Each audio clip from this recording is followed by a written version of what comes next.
It's been about almost 2 weeks now that we've been working with this technology in this class, and I've learned a number of things, some of which surprised me, some of which didn't surprise me.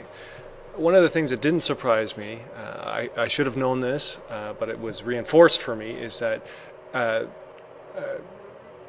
for technology in the classroom, there are an enormous number of options. Of course, I knew that, but I hadn't really systematically thought through it. There are video options, there are audio options, there are text options, there are communication options, and so on and so forth. As I say, I knew this, but this was much emphasized for me in the last couple of weeks. Having said that, I would also say, and this did surprise me a little bit, is that many of the options that have been presented to me, and I think most helpfully, many of those options are in fact a good deal less fancy than I would have thought. They are things that are just about communicating more effectively and more efficiently. Still in, from my perspective, very much a text mode. And I found that very heartening and encouraging. In other words, I think I learned in the last couple of weeks that there are things to explore, but there are also lots of comfortable things out there. And I also think I learned that one needs, in the face of all these options and all these different types of options, to decide on one or two or three, whatever the number is, things, and one needs to run with those for better or for worse. And I think we did that. And I think we've hit some speed bumps along the way, but I think a virtue of what we have been attempting is that we have committed to something and are trying it earnestly.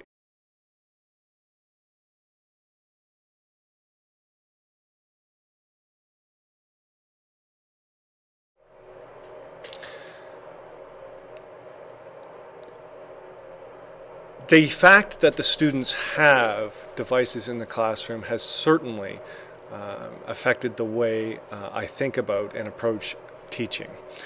And I think I could categorize this in a number of different ways, but I think one of the major things I would say is that it has significantly impacted the way I think about managing my time before, during, and after a class. I think it radically alters all of that, again, for better or for worse. And I think in many ways, the radical alteration has more to do with what happens before, especially, and a little bit after the class, and much less during the class. And that's almost exactly the opposite of what I would have guessed would have happened. I would have thought that this would radically change the classroom, and it has changed the classroom, but it has much more radically changed my preparation and our debriefings and so on and so forth. I also think that my approach to teaching has changed in this class in the sense that I have been forced, because of the technology slant, to think more carefully and to try to execute more efficiently and diligently the idea that it is the students who are doing the learning and not me who is instructing them. So I think technology forces teachers to engage in student-centered learning. Having said that, I would also say that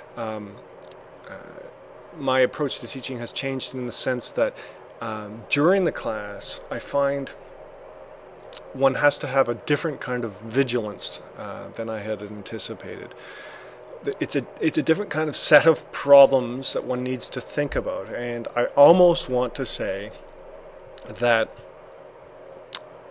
this experiment has made me want to have more teachers in the room rather than less.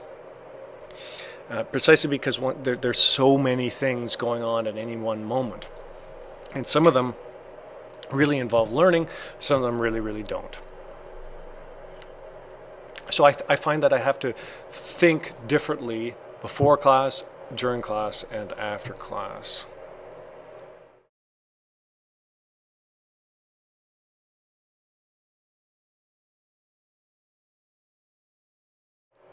I do think at this point in the game, and I fully acknowledge that this is early in the game, that I would rather teach without the devices than with the devices. But I think I can explain that, and I also think I can qualify that. One of the reasons I say that I think I'd rather not have them at this moment is that I just happen to be a person who is, in this sense at least, not in other senses, but in this sense, conservative. I think I have a conservative pedagogy. I believe more than anything else when I teach that what I am trying to teach is texts, especially primary texts. That is, we're trying to teach Shakespeare, or we're trying to teach poems, or we're trying to teach a novel. And I think the best way, historically and even still currently, is to put a book or a piece of paper or whatever it is in front of them and get them to read it.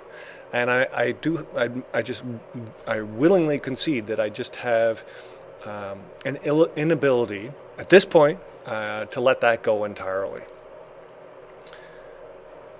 I would also say, though, that technology also affects the way I'm thinking about whether or not I want that in the class, in the sense that it is an extra thing, right? And I'm not sure necessarily that more is better. I'm not entirely sure things were broken and that adding stuff to it will make it better. And I have noticed in the last couple of weeks that the idea that the students have these devices and are using them is an extra thing in the class. It's an extra intrusion. It's sometimes an audible intrusion. It's very frequently a visual intrusion, but it's also just a thing that's there that's extra. And I would, in many ways, rather strip down learning rather than prop it up with extra luxuries, I suppose, is what I'm trying to say. But I want to conclude by saying that I am fully cognizant that one of the reasons that I'm still at this point uncomfortable with it and wary of it and a little bit concerned about it is that I'm simply not very experienced at it. I know, I'm actually not that bad with technology. I'm pretty good with technology. I know, given several months or years, I could develop a facility with this. And I've seen in the last 2 weeks that we have made improvements. We have adjusted collectively as a team, and it is getting better. And I could see it getting a lot better. It's just that at this point, I haven't quite got to the point where I say that's better than the old way. But experience would come, and maybe it would work. And I firmly believe that, especially regarding teaching, experience is everything.